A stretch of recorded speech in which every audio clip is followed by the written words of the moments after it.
আর মাত্র একদিন পর পবিত্র ঈদ উল আজহা শুরু হতে যাচ্ছে। সেই উপলক্ষে পশু কেনা বেচা কেনা শেষ মুহূর্তের মতো পশুর হাটে চলছে।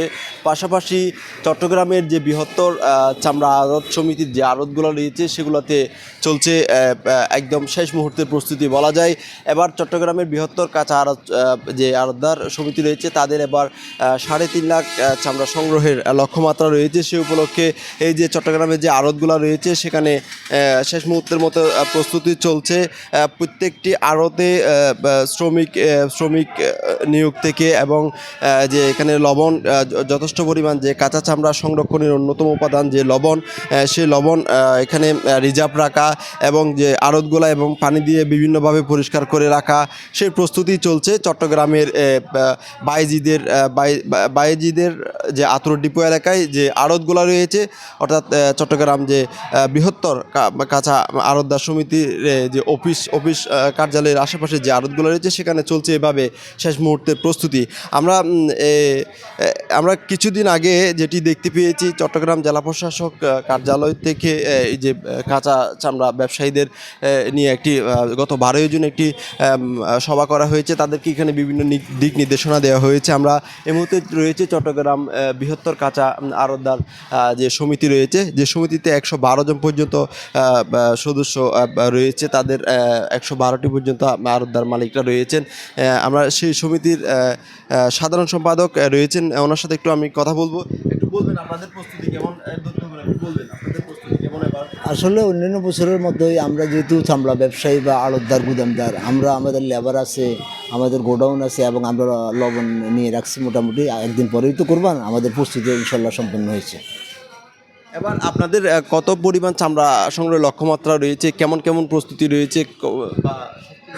গত বছর আমাদের হিসাবে আমরা 3,50,000 পিস গরু, মহিষ, ছাগলের চামড়া সংগৃহীত হয়েছে, যেগুলো তথ্য আমাদের কাছে আছে। আশা করি এবছরও এই রকমই হবে আর কি। এবছর চট্টগ্রামের চামড়ার দামটা কেমন আশা করছেন আপনারা? একটা তো নির্দিষ্ট দাম নির্ধারণ করে সরকার যে মূল্যটা নির্ধারণ করেছে আমরা এটাই মেনে চলবো। তবে এর বাইরে আমাদের প্রতি পিস মালে 400 টাকার উপরে লেবার, লবণ এবং আনুষঙ্গিক ট্রাক, পরিবহন খরচ, আপ্যায়ন খরচ নিয়ে প্রতি পিস চামড়াতে 400 টাকা বাদ দিয়ে আমরা চামড়াগুলো কিনতে চেষ্টা করব। আচ্ছা, এখানে মূলত আপনাদের যে চামড়া সংগ্রহের সময় অন্যতম একটা উপাদান হচ্ছে যে সংরক্ষণের জন্য লবণের এবার অবস্থাটা কেমন, দামটা কেমন, বা আপনাদের রিজার্ভটা কেমন?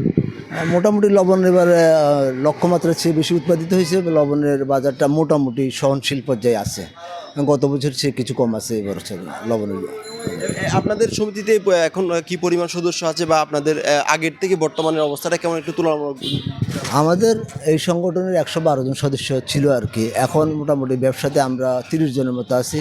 আর এছাড়া আড়তদারের বাইরে হয়তো আরও 20-25 জন থাকতে পারে আর কি। ওনারা এই মোটামুটি এই সময় কোরবানির সময় চামড়াগুলো সংগ্রহ করবে এবং লবণজাত করবে। বাংলাদেশের অন্যতম একটা জাতীয় শিল্প ওই যে চামড়া থেকে আসলে চামড়া ব্যবসায়ীরা দূরে সরে যাচ্ছে কেন আপনি? আসলে এখানে অনেক ব্যবসায়ী ধরেন মূলধনের সংকটের কারণে সরে যেতেছে। ওই করোনাকালীন সময়ের পর আপনার যে 2015 হইতে 2019 পর্যন্ত আমাদের ওই যাদের গুদামদার বা আড়তদারদের এদের মূলধনটা ঢাকায় অনেক কেনার কাছে থেকে গেছে। মোটামুটি আমরা গত এই আপনার 20, 21, 22, 23, 24 পর্যন্ত মোটামুটি একটা পর্যায়ে আসছে, মোটামুটি একটা রানিংয়ের মধ্যে। এই সময় টাকা খুব একটা ব্লক হয় নাই, কিন্তু আগের টাকাগুলো ব্লক থাকে গেছে। আর পাশাপাশি হচ্ছে যে আপনাদের এই যে 3.5 লাখ চামড়া সংগ্রহ করবেন, এই চামড়াগুলো আপনারা কোন ট্যানারের সাথে যোগাযোগ করেছেন, বা চট্টগ্রামে আগে কী পরিমাণ ট্যানার ছিল, এখন কী পরিমাণ আছে, কয়টি ট্যানারে আছে একটু যদি আসলে চট্টগ্রামে স্বাধীনতার পর 18-19টা ট্যানারি ছিল, এখন একটা ট্যানারি চলতেছে, এটা রিফ লেদার। আর আমরা বিশেষ করে আমাদের যে চট্টগ্রামের চামড়াগুলো আমরা সংগ্রহ করি, যদি 2-1টা ট্যানারি আসে তাহলে নিয়ে যায়, নাহলে হয়তো আমরা ঢাকা ট্যানারিতে পাঠাই দেবো, নাহলে আড়তে পাঠাইতে দেবো হেমায়তপুরে। তো আমরা ঢাকামুখী। আমাদের যে ট্যানারিটা আছে চট্টগ্রামে, ওনারা হয়তো কোরবানিতে 25-30 হাজার পিস চামড়া কিনবে, আর বাকি চামড়াগুলো কিন্তু আমরা ঢাকার বাইরে, এই চট্টগ্রামের বাইরে ঢাকাতে পাঠাতে হবে। ধন্যবাদ। আমরা কথা বলছিলাম চট্টগ্রাম যে বৃহত্তর কাঁচা চামড়া আড়তদার সমিতির সাধারণ সম্পাদক রয়েছে আবুল কালাম আজাদ। আমরা তার সঙ্গে এখানে আরও সমিতির নেতৃবৃন্দরা রয়েছেন, বৃহত্তর কাঁচা আড়তদার যে ব্যবসায়ী সমবায় সমিতি। আমরা একটু কথা বলার চেষ্টা করব এই সমিতির নির্বাচিত সহসভাপতি। একটু যদি বলতেন এবার চামড়ার পরিবেশটা কেমন দিচ্ছেন, বা সংগ্রহ আপনাদের প্রস্তুতি নিয়ে একটু যদি বলতেন। আসলে প্রস্তুতি নেওয়ার মতো আমাদের যে সামর্থ্য অনুযায়ী আমরা প্রস্তুতি আমরা নিয়েছি বা আমরা চামড়া কিনবো, কিন্তু আমরা যে প্রতিকূলের মধ্যে আছে সেটা হচ্ছে যে আমাদের চট্টগ্রামে কোনো ট্যানারি নেই। সেজন্য আমাদেরকে ঢাকামুখী হয়ে চামড়াগুলো ঢাকায় বিক্রি করতে হয় ট্যানারি মালিকদের কাছে, আড়তদার মালিকদের কাছে। কিন্তু আমরা বিক্রি করার পরে আমরা টাকা পাই না। সরকারি তো নির্ধারিত যে মূল্যটা আমাদেরকে বেঁধে দেওয়া হয়, আসলে এই মূল্য ট্যানারি মালিকরা চামড়াগুলো ক্রয় করে না। যার কারণে এই চামড়ার ব্যবসা থেকে অনেক লোকে আগ্রহ হারিয়ে অন্য অন্য ব্যবসার দিকে চলে গেছে। আমাদের আসলে চট্টগ্রামে যে আমাদের লক্ষ্যমাত্রা থাকে 3 থেকে 4 লাখ চামড়া আমরা ক্রয় করব, কিন্তু দেখা যাচ্ছে যে আমাদের যে 300 থেকে 350 ব্যবসায়ী ছিল ওনারা তো সবাই সরে গেছে। কারণ এখানে লস দিতে দিতে আপনার পুঁজি হারা হয়ে আমরা তো কোনো সহযোগিতা পাচ্ছি না। আসলে সরকার যদি একটু আমাদের দিকে সুনির্দিষ্ট নজরদারি করে, আমাদেরকে যদি স্বল্প ঋণে যদি কিছু বা ঋণ পাওয়ার ব্যবস্থা করে দেয়, তাহলে হয়তো এই ব্যবসাতে আবার মানুষ ফিরতে শুরু করবে। আরেকটি জিনিস হচ্ছে যে আমি আপনাদের মাধ্যমে অনুরোধ জানাবো বাণিজ্য মন্ত্রণালয় এবং ট্যানারি শিল্প মালিকদের, আমাদের যে এই ঢাকা চট্টগ্রামে যে আমরা চামড়াগুলো বিক্রি করি, যে একটা বৈধ কাগজপত্রের মাধ্যমে যদি আমরা চামড়াগুলো যদি বিক্রি করতে পারি, আমাদের যদি ওইটা আমাদের নিজস্ব কাগজের মধ্যে ওনারা সই করে দেয়, কিন্তু ট্যানারি মালিকদের কাছ থেকে আমরা কোনো কাগজপত্র পাই না। যার কারণে যে ওই বছরের পর বছর টাকা রেখে দেওয়ার পরও তাদের বিরুদ্ধে আমরা কোনো ব্যবস্থা নিতে পারতেছি না। এখন আমরা যদি বলি ওনাদের কাছে টাকা পাই, ওনারা বলে আমাদের কাছে টাকা পায় না। ওগুলো মিডিয়াতে ওনারা মিথ্যা অপপ্রচার চালায়। আসলে এই জিনিসগুলো থেকে আমাদেরকে, যার কারণে এই জিনিসগুলো থেকে যখন আমরা বের হইতে পারছি না, তদ্রূপ আমাদের যারা এই শুধু চট্টগ্রামে না, এই জিনিসটা, এই দৃশ্যমানটা এটা সারা বাংলাদেশের কাঁচা ব্যবসায়ীদের এই দুরবস্থা। আসলে আমাদের খবর রাখার মতো কেউ থাকে না। কোরবান আসার সময় যখন কোরবানির মৌসুম চলে আসে, তখন সব জায়গা থেকে আমাদের উপর একটা নজরদারি করা হয়। আপনারা চামড়া কিনেন, চামড়া পোষণ রোধ করেন, সব কিছু করেন, কিন্তু আমরা সব কিছু করেও আমরা অবহেলিত। আমরা যখন চামড়াটা ক্রয় করার পর আর কেউ খবর রাখে না যে আমি চামড়াটা আদৌ কার কাছে বিক্রি করছি, আমি চামড়াটা বিক্রি করতে পারছি কিনা, আমি ভালো আছি কিনা, এই জিজ্ঞেস করার লোক আমরা খুঁজে পাই না।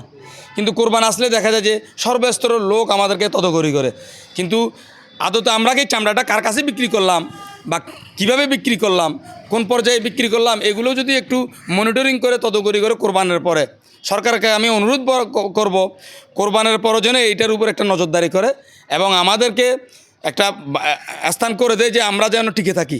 কারণ এই শিল্প একটা রপ্তানিকারক শিল্প, এটি শিল্প বৈদেশিক মুদ্রা অর্জন হয়। এই শিল্পকে আসলে বাঁচিয়ে রাখা দাঁড়ায়, বাংলাদেশ থেকে এক্সপোর্ট শিল্পের মধ্যে চামড়াটা হচ্ছে সবচাইতে একটা বেস্ট একটা শিল্প। এই শিল্পটাকে টিকিয়ে রাখার জন্য আমরা যে মাঠ পর্যায়ে কাজ করি, মৌসুমী ব্যবসায়ীদের কাছ থেকে একটি সংগ্রহ করে, কসাইদের কাছ থেকে একটা সংগ্রহ করে, একটি করে হাজার পিস স্তূপ করে আমরা ট্যানারি মালিকদেরকে চামড়াটা দিই, কিন্তু বিনিময়ে আমরা অবহেলা ছাড়া আর কিছুই পাই না। তো আমি সুতরাং আপনাদের মাধ্যমে অনুরোধ করব, সরকার যেন আমাদের দিকে একটু সুনির্দিষ্ট নজরদারি করে এবং ব্যাংক থেকে আমাদেরকে কিছু স্বল্প সুদে ঋণের ব্যবস্থা করলে তাহলে হয়তো আমরা এই ব্যবস্থাকে যে আস্তে আস্তে এই চামড়া শিল্পের মধ্যে একটু সুফল আসবে। ধন্যবাদ। প্রিয় দর্শক, আমরা কথা বলছিলাম এখানকার যে সমিতি রয়েছে তার সহসভাপতি, মূলত তারা যেটি বলছেন যে সরকার যদি তাদের পাশে থাকে, মূলত এই যে বাংলাদেশের অন্যতম বৃহত্তর একটি রপ্তানিকারক শিল্প এই যে কাঁচা চামড়া, সেটিকে তারা বাঁচিয়ে রাখতে পারবে এবং সরকারের মাধ্যমে যথেষ্ট পরিমাণ বৈদেশিক মুদ্রা আয়ের সম্ভাবনা আছে বলে তারা আশা করছেন। আমরা একটু দেখব এখানকার যে আড়তগুলো রয়েছে কয়েকটা আশেপাশে, আমরা আড়তের যে প্রস্তুতি বা তাদের যে পরিবেশ সেটি একটু দেখানোর চেষ্টা করব। মূলত আর মাত্র একদিন পর চট্টগ্রাম সহ সারা দেশে কোরবানি পশু জবাই শুরু হবে। এরপর থেকে মূলত এই যে বিভিন্ন প্রতিনিধির মাধ্যমে জেলা উপজেলার চামড়াগুলো সংগ্রহ করা হবে এবং সেগুলা এই চামড়ার যে আড়তগুলো রয়েছে সেখানে নিয়ে আসা হবে। আরেকটা বিষয় বলে রাখি যে চট্টগ্রাম জেলা প্রশাসক তিনি একটি চামড়া সংশ্লিষ্ট, অর্থাৎ কাঁচা চামড়া সংশ্লিষ্টদের একটি অনুরোধ করেছেন যে মূলত 7 দিন পরিমাণ যাতে চামড়া একটা নির্দিষ্ট স্থানে সংরক্ষণ করে রাখা হয়। পাশাপাশি এই চামড়ার কালোবাজার নিয়ে যাতে প্রশাসন গোয়েন্দারা মাঠে থাকে এবং তাদেরকে তথ্য দিয়ে অবহিত করে, যাতে করে চামড়া চট্টগ্রাম থেকে বাইরে যাতে পাচার না হয়। আমরা একটি এখানকার যে আড়ত রয়েছে সেখানে একটি চিত্র আপনাদেরকে দেখাচ্ছি। মূলত এভাবেই এখানে যে কাঁচা চামড়া, পশুর কাঁচা চামড়াগুলো এখানে তারা সংরক্ষণ করে এখানে অর্থাৎ লবণ দিয়ে তারা এই চামড়াগুলো, এই যে আড়তগুলো রয়েছে, আড়তগুলোতে মূলত সংরক্ষণ করে রাখা হয়। পরবর্তী এখান থেকে তারা যে ট্যানারি মালিকরা রয়েছে তাদেরকে সেই চামড়াগুলা বুঝিয়ে দেয় একটি নির্দিষ্ট অর্থের বিনিময়ে। আপনারা দেখতে পাচ্ছেন এইভাবেই ঠিক লবণ দিয়ে কিন্তু চামড়াগুলা একটার উপর একটা স্তূপ করে রাখা হয়। প্রিয় দর্শক, আমি সিরাজপুঞ্জের এতক্ষণ পর্যন্ত আমার পেছনে আনিসুজ্জামান দুলালকে সঙ্গে নিয়ে জানাচ্ছিলাম চট্টগ্রামের শেষ সময়ে যে কাঁচা চামড়া আড়তের প্রস্তুতি সেই খবর।